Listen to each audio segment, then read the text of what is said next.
بسم اللہ الرحمن الرحیم۔ سب سے بڑا اور خطرناک لاک ڈاؤن حضرت یونس علیہ السلام کے دور میں ہوا، جس کا ذکر کائنات کے رب العالمین نے اپنی کتاب سورۃ انبیاء آیت نمبر 87 اور 88 میں کیا۔ فنادیٰ فی الظلمات ان لا الہ الا انت سبحانک انی کنت من الظالمین۔ حضرت یونس علیہ السلام اپنی قوم سے ناراض ہو کر اور انہیں عذاب الہی کی دھمکی دے کر غصے سے چل دیا، جبکہ اللہ کا حکم نہیں تھا۔ ایک کشتی میں سوار ہوئے اور کشتی میں بوجھ ہونے کی وجہ سے انہیں سمندر میں کودنا پڑا۔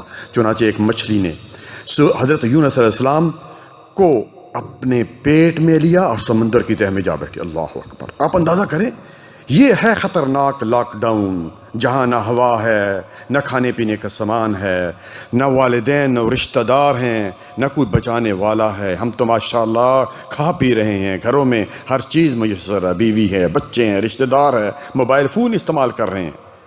لیکن پیارے بھائیو، جب اللہ سبحانہ وتعالیٰ کی توحید بیان شروع کی اور 3 اندھیروں سے یہ کلمات اللہ تک پہنچتے ہیں، لا الہ الا انت سبحانک، کہ تیرے سوا کوئی معبود نہیں، تو پاک ہے، مجھ سے غلطی ہوئی، میں ظالم ہوں۔ تو پیارے بھائیو، یہ کلمات، یہ جو ہے اللہ تعالیٰ کی وحدانیت کا اقرار، اللہ تعالیٰ کا ذکر اور اللہ تعالیٰ کی توحید۔ اب میرے بھائی یاد رکھیں، سب سے اہم مسئلہ جو ہے وہ عمل توحید کا سمجھنا ہے۔ کسی نے کیا خوب کہا تھا، توحید تو یہ ہے کہ اللہ حشر میں کہہ دے، یہ بندہ دو عالم سے خفا میرے لیے ہے۔ اللہ اکبر! اور آگے کیا فرمایا ایک اور شاعر نے کہ وقت فرصت ہے کہاں، کام ابھی باقی ہے، نور توحید کا اہتمام ابھی باقی ہے۔ اللہ سبحانہ وتعالیٰ کو یہ توحید کلمات اتنے پسند آئے، فوری جواب آ گیا۔ کیا جواب آیا؟ فاستجبنا له ونجیناہ من الغم۔ یونس، ہم نے تمہاری پکار سن لی، فوری طور پر مچھلی کو حکم ہوا کہ میرے یونس کو صحیح سلامت کنارے پر چھوڑو۔ آج ہماری مشکلیں کیوں نہیں حل ہوتی؟ 5 وقت کے نمازی ہیں، مگر گلے میں یا علی مدد کا تعویذ پہنا ہوا ہے۔ جبرائیل علیہ السلام کو یا جبرائیل پکار رہے ہیں، یا اسرائیل پکار رہے ہیں، یا نبی پکار رہے ہیں، یا ولی پکار رہے ہیں، حج اور عمرہ کر رہے ہیں، مگر بازو پر شفا کے لیے دھاگا باندھا ہوا ہے، سبحان اللہ، اور امام ضامن باندھا ہوا ہے، اور اسی پر توکل ہے۔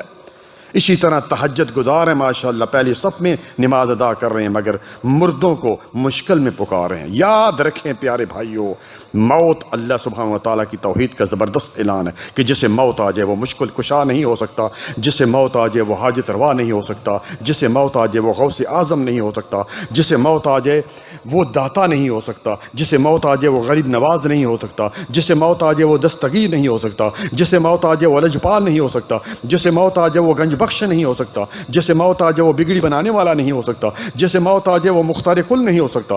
پیارے بھائیو، موت جو آ گئی اور وہ تو قبر میں چلا گیا بیچارہ، اور لوگوں کو شفا چاہیے، لوگوں کو اولاد چاہیے، لوگوں کے اور مسائل ہیں، کون ان کی مشکلیں آسان کرے گا؟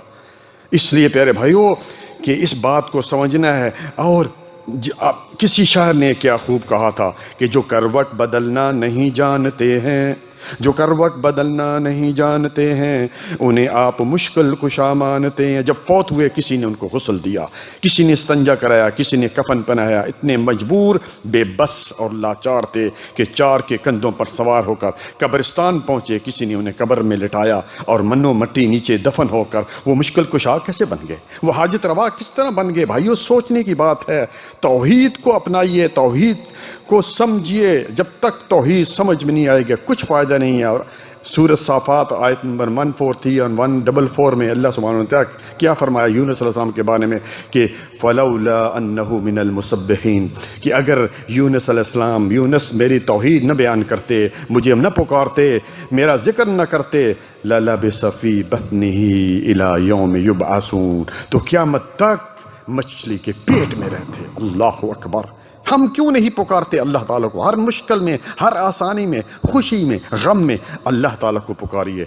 اللہ تعالیٰ سے دعا ہے کہ اللہ تعالیٰ ہمیں توحید پر زندہ رکھے اور توحید پر اس دنیا سے اٹھائے۔ وجزاکم اللہ خیرا۔